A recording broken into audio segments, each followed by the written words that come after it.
December 30th, 2007. The red-hot Boston Celtics are in Los Angeles to face the Lakers. This game is supposed to be special. The Celtics have returned to prominence thanks to the acquisitions of Ray Allen and Kevin Garnett this summer, while the Lakers are still trying to find a team identity as they celebrate their 60th season. Tonight is going to be memorable for something other than a basketball game, thanks to the most unusual uniform choice of the year. On this night, the Lakers would go into throwback overdrive, and boy would they regret it.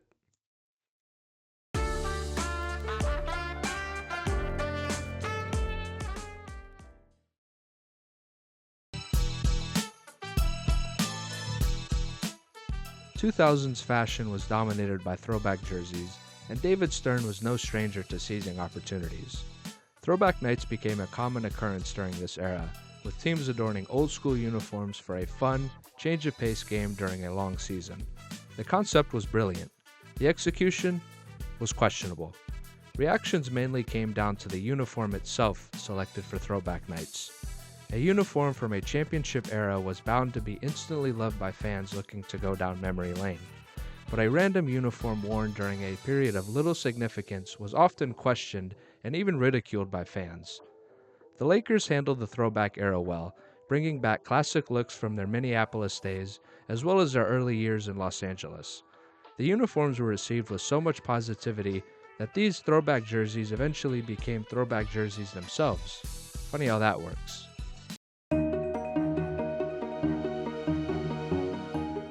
Lakers Senior Vice President of Business Operations and Chief Marketing Officer Tim Harris, holy hell that's a mouthful, was the mastermind behind the short shorts idea.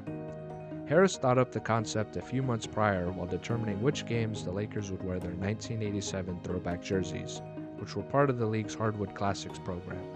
Bringing the full retro uniform concept to life was actually much more complicated than anyone realized.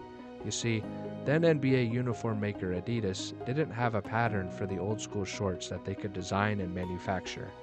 The Lakers equipment manager ended up contacting Tiernan of California, the local supplier that made the Lakers uniforms years ago, and found that they still had the ability to make the shorts from the Magic Johnson days.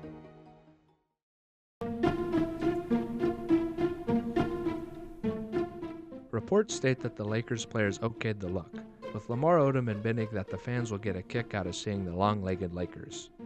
Players even got in on the theatrics, waiting until right before tip-off to reveal their trousers, and the crowd ate it up, but not in the way that the organization had hoped.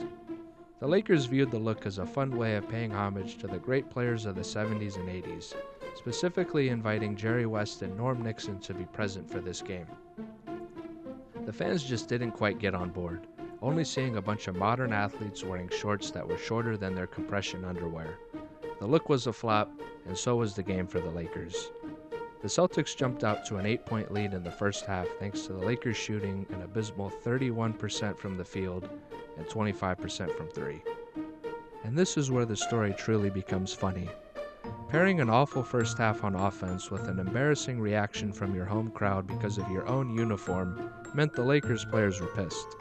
The short shorts hit the showers early as the Lakers would swap into era-appropriate trousers, hoping to spark a comeback so fans could forgive the first half circus act. The wardrobe change did nothing. Boston came out swinging in the third as Paul Pierce and KG outscored the entire Lakers roster and sat on a cushy 16-point lead by the end of the quarter. The game was over and the fans were heading to the exits. Boston would rout LA 110-91 as Paul Pierce led the team with 33. As if this game couldn't get any more forgettable for the Lake Show, Kobe won an abysmal 6 for 25 from the floor. The contest may have been a dud, but the post-game reactions were golden. Did you ever in your wildest dreams think that you guys would be wearing John Stockton shorts in the game? Yeah, I don't know what it feels like to wear a thong, but I imagine it felt something like what we had on the first half. How bad was it? How restricted was it? How confining was it? I felt violated. Felt naked. But haven't you seen films of guys?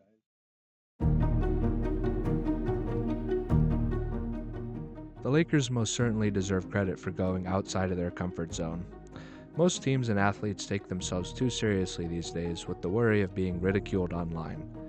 I think the team would have been memed into obliteration had the Lakers tried to pull off this stunt during the social media era, so they got off this throwback night at just the right time. Did the short shorts get the reaction the Lakers were looking for?